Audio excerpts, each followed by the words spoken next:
So this year I played my first ever season of men's rugby, and to be honest it was pretty scary at first, but after a year of learning and developing my skills I've improved massively, been called up to my club's second team and I've scored loads of tries throughout the season. So in today's video I'm going to be sharing my top tips on what helped me improve as a rugby player in my first ever season of rugby. So my first tip is go into every training session. This might sound like basic advice, but the more you familiarise yourself and are around the sport, you're going to pick up the basics and you're going to familiarise yourself around that environment. Because when I first started I didn't know anything about the sport, I didn't know any of the rules or anything. All I knew is that you could pass backwards, and if I didn't go to every single training session at the start, it would have took me a lot longer to pick up the sport and learn the rules. And one thing I struggled with at the start was confidence. So going to every single training session, the sessions where I did make tackles, I did make good passes, it gave me a lot of confidence going into the games on the weekend. And my second tip would be constantly ask for opinions and advice, because I wouldn't really know where I'm going right or where I'm going wrong. So asking for advice off people when it comes to like passing or tackling or making runs or where to stand and when to stand and everything like that. It gave me a lot more to think about in my training session, so each session would actually be worth going to, because then I could slowly develop my skills. And then something I'd do is I'd ask the coaches or the players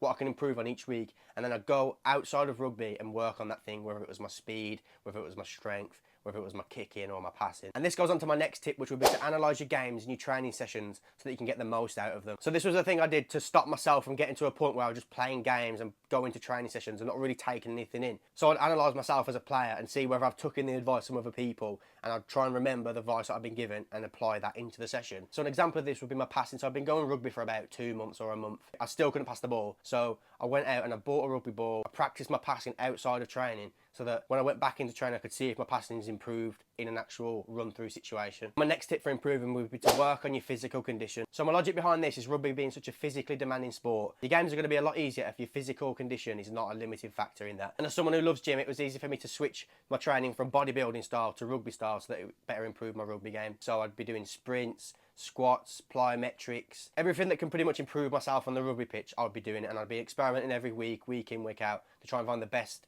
workouts for me. And then my next tip would be to watch rugby and highlights. So before I started playing I only watched like 2 or 3 games of rugby and I didn't really know what was going on, but the more I played and the more I watched rugby, watched highlights, everything like that, it gave me ideas of what to do in a game, and it also helped me understand the sport a lot more. And my final tip would be to prioritise your recovery. So this can be a lot of things like sleep, stretching, diet, but a lot of the time for me throughout the season it was just knowing when my body needs to rest. So if you're anything like me, starting a new sport can be quite addicting and you want to get as good as quick as possible, but a lot of the times you can overtrain, because I was doing stuff like sprints and leg days and extra running after games, and I wouldn't let myself recover. And then when I go into training on Tuesday, I won't be able to run, I'd have shin splints, I'd have to sit out. So a lot of the time listening to your body and knowing when you need to recover can be a big thing and can slow down those injuries, which will keep you playing and then keep yourself improving. So I hope this advice helps if you're starting your first season of rugby. If you want to see more on the exercises that I did throughout the season, which helped my speed, my strength and my agility, let me know and I'll see you in the next one.